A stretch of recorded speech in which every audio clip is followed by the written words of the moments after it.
તો good morning ને જય દ્વારકાધીશ બધા મિત્રો કેમ છો? મજામાં જશો? આપણે પણ એકદમ મજામાં હઈ. તો આની સવારના પોરમાં નાસ્તો કરાવી દીધો, ક્યાંકથી લઈ આવ્યો. ગુડ મોર્નિંગ જય દ્વારકાધીશ. હું આ ફોન કાઢે એમાં કાર્ડ જ નથી દે ખોટો. લઈ લ્યો જયેશભાઈ તમારો મોબાઈલ. જયેશભાઈ તમારો મોબાઈલ લઈ લ્યો તા. લાવો જેને આવે ને મોબાઈલ. જો આપણા દીપકભાઈ, આ એસડી ભાઈ. શું કેવું થાય ભાઈ તમારું? અમે બધા નાસ્તો કરતા હતા, એની 20 વાળી બાબુ પાર્સલ વાળી ફાંકી મારી લીધી કા? સસ્તા નસડીઓ છે એ બધા. કેવા છપરી સસ્તા સાઉન્ડમાં છપરી કઈ હગે આપણે હેશટેગમાં હેશટેગમાં તમે આવી જાઓ.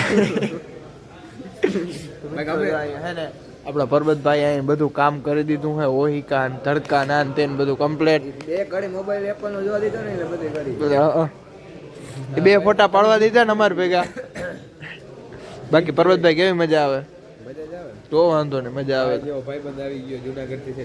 કવર તો લાવો યાર, અમારો એ લઈ લેવું. એક ફોન તો દીધો તો જો કવર તમારું આમ કરો જયેશભાઈ, તમારું કવર દેખાડો તો જયેશભાઈ. રાખવું પડે. તમારું કવર દેખાડો જયેશભાઈ. જુનાગઢ થી લીધું હતું ને. તો મિત્રો આપણે પૂગી ગયા અહીંયા સમાજે. જો અહીંયા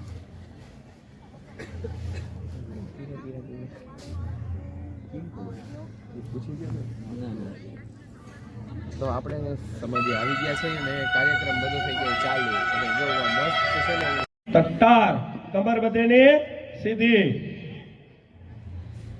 પાછળ આગળ પાછળ જોઈ લેશું બાળકો આપણે.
ધૂપ લીધા છે, ગીતાજીના પાઠ કીધા છે.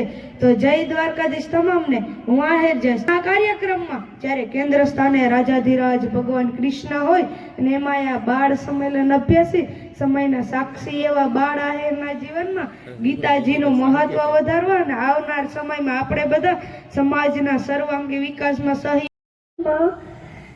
દ્વાપરયુગમાં શ્રાવણ વદ આઠમના દિવસે રાત્રે 12 વાગે રાજા કૃષ્ણની રાજધાની મથુરામાં થયો હતો. ભગવાન શ્રી કૃષ્ણ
આપી રહ્યા છીએ. જય દ્વારકાધીશ.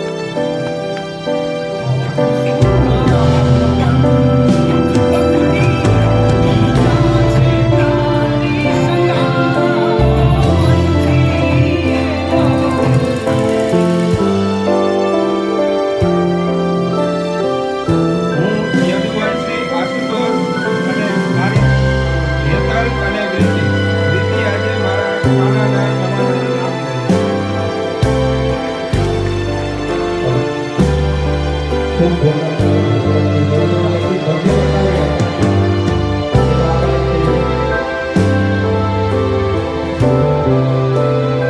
અને ગોકુળની ગલીઓમાં ખેલવાના કોળ ફરી અંતરમાં આજકાલ જાગે અને મહારાણી મને તો એવું લાગે છે કે જાણે રાજા થઈ ગયો છું હશે પરભવનું પાપ ને આ રાજપાટ પરભવનો શ્રાપ આ દોમ દોમ સાહેબી ડંખે છે મને રોમ રોમ મારી વાંસળીને લાગી છે હાથ પાંજરે પુરાયેલા પોપટના અંદરનો પ્રોગ્રામ બતાવીને બહાર આવી ગયા છે અને ઓલા પરબત ને જયેશભાઈ બે આવે છે જો આપણે આ સમાજ છે ઓલા બે આવે ને પછી તમે જાય ક્યાં ભાઈ બરોબર આપણે વાત જોઈએ છીએ પરબતભાઈ કઈ આવતા જ નથી બેમાંથી આવતા જ નથી મને કોઈ ઓટકા ગેરંટી ભૂખતો શું કરવા એ આવશે ને મારે ના ગયા પાંચ ગાડા પછી અમારે બેન અમારે કલાક લગી સામે કલાક પૂરતો ફોન નથી ચાલો બ્લોગમાં કન્ટિન્યુ રહેજો કદાચ જમવા જવાનું થશે ફાઇનલી આપણે પરબતભાઈ બહુ ભૂખા થઈ ગયા નથી હવે જાય છે હોટલ બાજુ અમને ભૂખ લાગે જ નહીં અમે ક્યાં માણસ જયેશભાઈ સૌથી પહેલા ખાવાનું કિને કીધું હતું હે જયેશભાઈ જમવાનું કીધું હતું કિને હા ભાઈ રહી નો હા 11 થયા હતા જમવું હા મોઢું જોતા એનું આમ જોતા જોતા જો ભાઈ આ રસ્તો સમજી કોઈ પ્રોબ્લેમ નહીં યાર શોર્ટ પ્રોબ્લેમ ચાલો વ્લોગને એન્ડ આપીએ કારણ કે બધાય આપી દીધો ને હું એક રહું તો ખરાબ લાગે હવે પંચ માનીએ નો રહીએ હા જોતા આપણે